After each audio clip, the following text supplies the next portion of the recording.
In the battle for the last spot, we see Gen.G face off against T1 in a repeat of last year's MSI finals. Just like last year, the series went to 5 games. And ultimately, like I predicted, T1's champion pool and drafting allowed them to take the edge in Game 5 and win the series, locking in their place with MSI alongside HLE. Going into the playoffs, T1 and Gen.G both ended up with the same record, 14 wins and 4 losses. However, due to game differential, T1 ended up securing second place.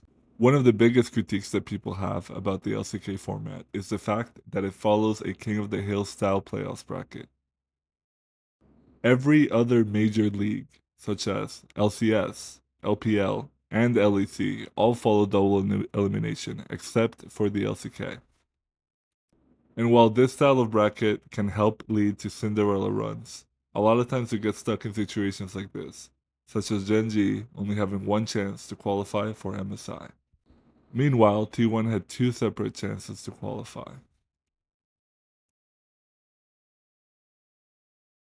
In Game 1, we see Gen.G drafted Camille as their support and T1 drafted Shen as theirs.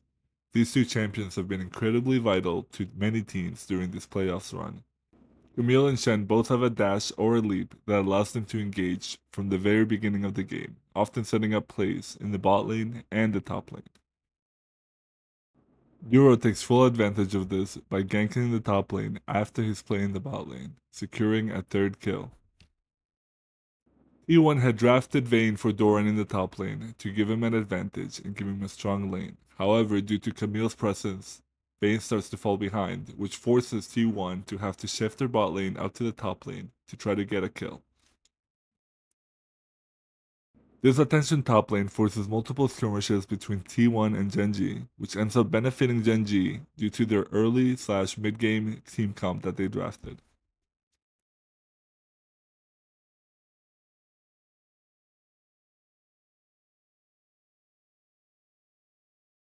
Gen.G is able to leverage their pressure and their early game lead into a Rift Herald, which then leads to a fight.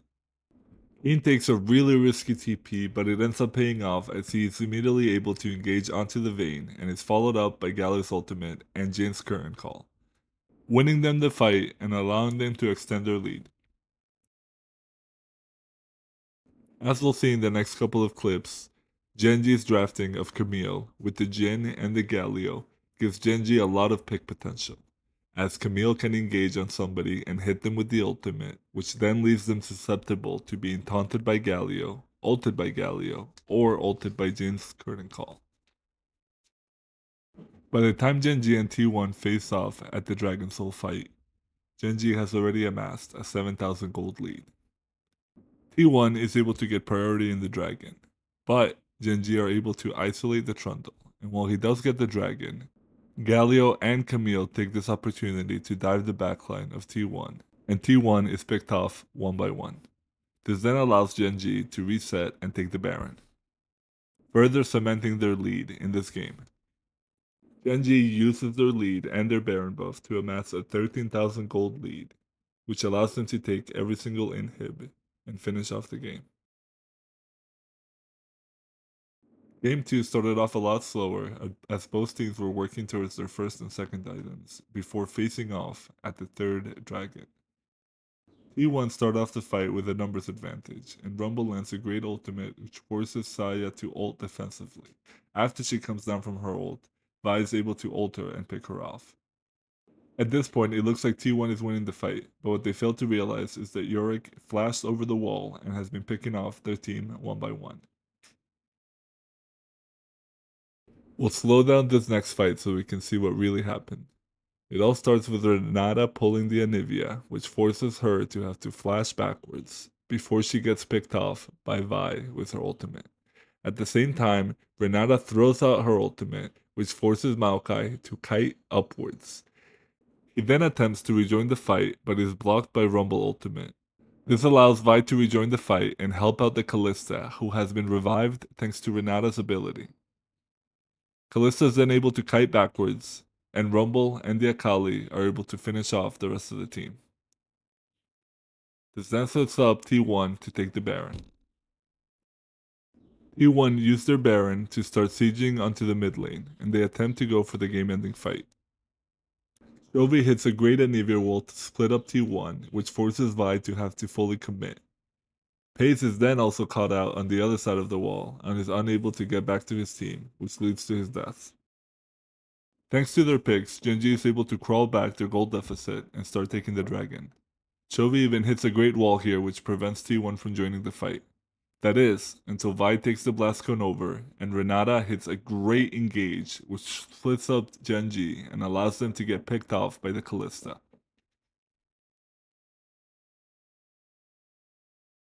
Off of this fight, T1 is able to pick off the rest of the GenG members and take the Baron. In the final fight of the game, Anivia teleports in to attempt to save Ruler, but then trolls him by Sonya Sing, which allows the Vi to knock him up and ult him, leading to his death. T1 is then able to clean up the rest of the fight and end the game.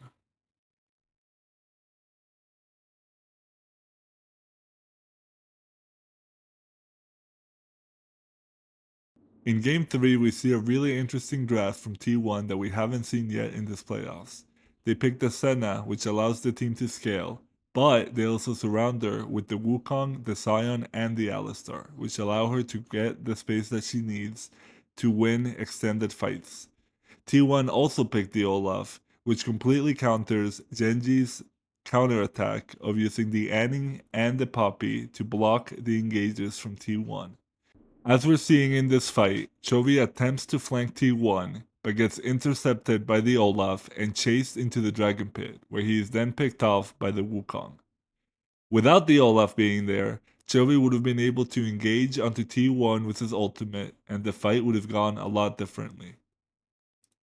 In this next fight, we see that Olaf engages onto GenG, but he engages a little bit too early and gets picked off right away. Poppy also does a really good job of ulting away the Wukong, taking him out of the fight momentarily. Without the Olaf DPS, Senna struggles to clean up the rest of the team fight. Wukong is put in a position where he has to dash over the wall to try to secure the dragon, but all GenG does is wait him out and kill him before taking the dragon themselves. In the next team fight, Keen attempts to flash onto the Senna to find the pick, but is exhausted and put out of position. Olaf and Sion then ult, and they do a really good job of splitting up GenG from the rest of the fight, which isolates the Sahin and allows T1 to pick him off. With the Olaf ult still active, Olaf is able to take down Poppy, which leaves GenG with no reliable engage and no tanks left. They then get picked off by the rest of T1. In this next team fight, T1 are looking to isolate and take out the Sahin so that they can go for a Baron play. Initially, it looks good for T1 as they have a numbers advantage. However, Olaf dies, and Chovy picks off the Senna in the side, and Sahin is able to revive, which then gives GenG a numbers advantage. GenG is able to easily clean up the rest of the fight and take the Baron. With Elder Soul on the line, Olaf finds a great angle into the backline of GenG, which allows T1 to pincer the rest of the team and take them out. At this point, there's nothing that Mel can do but watch as the Jace comes back to life, only to be killed once again. T1 then pushes into GenG's base and takes us to match point. In Game 4, we see that the support meta changes as both teams opt to go in for Enchanter supports. This allows T1 to draft a front-to-back team comp, where either Gnar, Noxian, or Lissandra can engage, and they can get ulted by the Lulu to provide a knockup and to survive longer. Then Yunara can come in and clean up the rest of the fight. We get to see this comp in action when T1 and GenG fight for the Herald. Gnar and Lissandra are able to engage on the backline of GenG and hold them on long enough for the Yunara to hop over the wall and clean up the rest of the fight, getting a quadra. Despite getting aced in this fight, GenG pick up the Rift Herald, and thanks to a great barrel and a creative use of the Rift Herald, which knocks out both the Lulu and the Yunara, Lulu is unable to ult the Yunara and save her, which allows GenG to take the tower and 2 more kills. As the game continues, both teams are looking for a pick so they can look for Baron. Lulu gets a crazy engage here when she flashes in and ults herself to knock up the Ezreal and the Ahri, which immediately kills off the Ahri. T1 then begin to push their advantage with Faker flanking on the side, and Nar pops his ultimate. Before he's able to stun Xingqiao and Ezreal, however, they both blink out and avoid the stun, which then allows Gen.G to reposition. He gets greedy and tries to push their advantage, and thanks to the careful maneuvering of the team fight by Ezreal, Gen.G is able to take the fight. And instead of taking down the rest of the T1 members, Gen.G shifts their attention onto the Baron. After securing the Baron, Gen.G takes the next dragon and reaches Soul Point. With Dragon Soul on the line, T1 are looking for a pick so that they can get a numbers advantage prior to taking the dragon. It initially starts off with Noxian ulting in and then getting ulted by the Lulu, which knocks up the GP and the Xingqiao, and T1 is able to take out GP. However, before dying, GP is able to do a lot of damage to T1. As you can see on the minimap, Faker is forced to back on the Lissandra, and Pace goes to the red buff to try to lifesteal. Despite having a dead top laner, Gen.G actually have a numbers advantage because Lissandra hasn't been able to rejoin the fight, and Yunara is in an awkward position around the pit. Dashes in and attempts to engage, but he has zero follow-up and is quickly picked off. T1 are completely disoriented, and Gen.G is able to take full advantage of the situation and secure the Dragon Soul. After winning that fight, Gen.G then takes the Baron and breaches the base of T1, taking us to Game 5 and Silver Scrapes. In Game 5, with MSI on the line, we see that Gen.G reverts to comfort picks. Gen.G picks Nidalee for Canyon, who is widely considered one of, if not the best, Nidalee player in the world. We also see Chovy going on the Twisted Fate, a pick that allows him to roam and make plays alongside the Nidalee. As we can see here, the Renekton and the Twisted Fate sync really well with the Nidalee because their point and click CC allows Nidalee to land the perfect spear. The issue with Gen.G's comp is that they have a lot of single target damage aside from the Misfortune ult and the Renekton going in and hitting Q. This puts them on a timer to perform early on and get enough of a lead to where they can make picks. T1, on the other hand, has opted for a scaling pick. They picked Ryze and the Sivir, two champions who are weak early game but excel in late game teamfights. In this next fight, we get to see just that, as Neeko gets a really clever ultimate by disguising herself as one of the wolves, getting a 3-man knockup.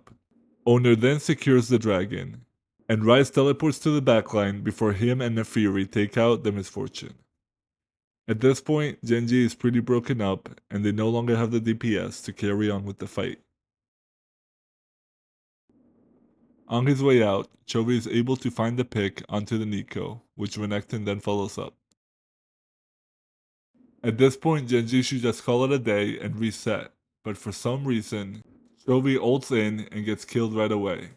Renekton then tries to finish out the rest of the fight, but Faker kites them out and wipes out the rest of Gen.G. Since Chovy ulted in that last fight, Gen.G no longer have the means to check where the T1 members are located, or to go for a flank.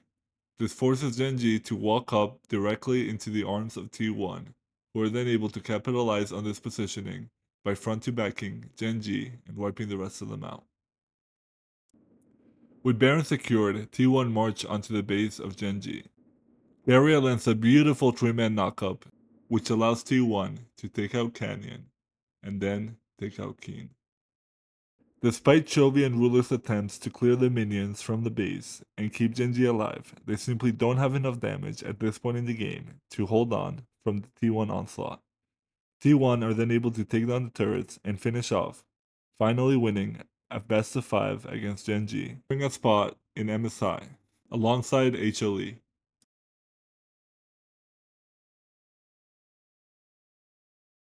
Now that Road to MSI is over, I can safely say that this was one of the best playoffs we've seen in recent LCK history. The reason why I say that is that usually Gen.G is head and shoulders above everybody else, and usually makes it to the final, or the international tournament. But that was not the case this year. HLE and T1 both played really good series and were able to advance and knock out Gen.G from MSI contention. We also had some crazy series like the DK and KT series, where KT was able to reverse sweep DK and knock them out of the tournament. I think going into MSI, both HLE and T1 have a really good shot of winning, I think what it'll ultimately come down to is how the meta shifts before MSI. Right now, engage supports are really good, which is something that the light and carrier both excel in.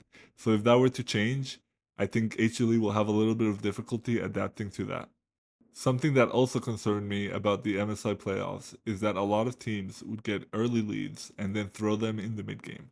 I think that's something that we might be able to get away with against teams in the LEC and the LCS, but against a team like BLG, we won't be able to get away with that. If you made it this far, I want to thank you so much for your support. Please don't forget to subscribe, like the video, and ring the bell for more notifications when videos come your way. Thank you very much.